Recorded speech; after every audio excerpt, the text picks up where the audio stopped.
অবশেষে আজ প্রকাশ পেল পূর্বাস অভিনীত অনেক আলোচিত একটি সিনেমার টিজার।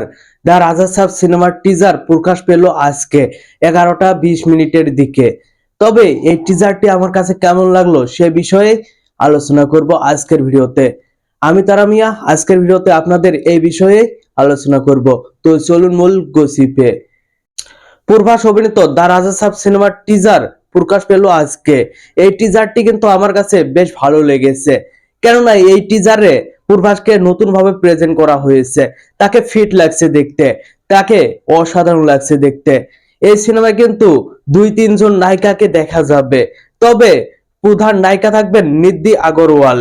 এছাড়াও এই সিনেমায় এক গুরুত্বপূর্ণ চরিত্রে থাকবেন, ভিলেন চরিত্রে থাকবেন সঞ্জয় দত্ত। ইয়েস, সঞ্জয় দত্তকেও এই সিনেমায় একটি বিগ ক্যারেক্টারে দেখা যাবে, একটি বড় ক্যারেক্টারে তাকে দেখা যাবে। টিজারে যা দেখা গেল এখান থেকে বোঝা যাচ্ছে তাকে বৃদ্ধ লোকে দেখা গেছে। এই সিনেমায় তাকে একজন ভয়ঙ্কর ভিলেন হিসেবে দেখানো হবে, এই টিজারে তাই দেখা গেল। তবে পূর্বাসকে সাধারণ জেনারেল লুকেই দেখা গেছে, তবে তার লুকগুলো ছিল অসাধারণ, তাকে বেশ মানিয়েছে। এই সিনেমাটি হবে একটি হরর কমেডি মুভি, এটা সবাই জানে। অনেক আগে থেকে সবাই আন্দাজ করতে পেরেছে যে এটি হবে একটি হরর কমেডি মুভি। তবে এখানে একটা টুইস্ট আছে, এই গল্পে একটি টুইস্ট আছে, এই গল্পে অনেক টুইস্ট থাকতে পারে।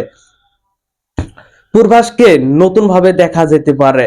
এখানে পূর্বাসকে শান্তশিষ্ট ভাবে দেখানো হয়েছে, তবে গল্পে অনেক বেশি টুইস্ট থাকতে পারে। যেহেতু এটি একটি টিজার, ট্রেলারে হয়তো তার বেশ কিছু লুক প্রকাশ করা হবে। এখানে কিছু লাভ অ্যাঙ্গেলও দেখানো হয়েছে, নিধি আগরওয়ালের সঙ্গে তাকে দেখানো হয়েছে এবং আরেকটি নায়িকার সঙ্গেও তাকে রোমান্স করতে দেখা গেছে। সেই নায়িকার নামটা এখন আমার মনে পড়ছে না, তবে টিজারটি আমার কাছে বেশ ভালো লেগেছে। তবে কালার গেটিং আরো একটু বেটার হতে পারতো, তবে যাই হয়েছে ভালোই হয়েছে। এই সিনেমার টিজারটি আমার কাছে ভালো লেগেছে। যদি গল্প ঠিকঠাক প্রেজেন্ট করতে পারে তাহলে হয়তো পূর্বাস আবারও কামব্যাক করতে চলেছে।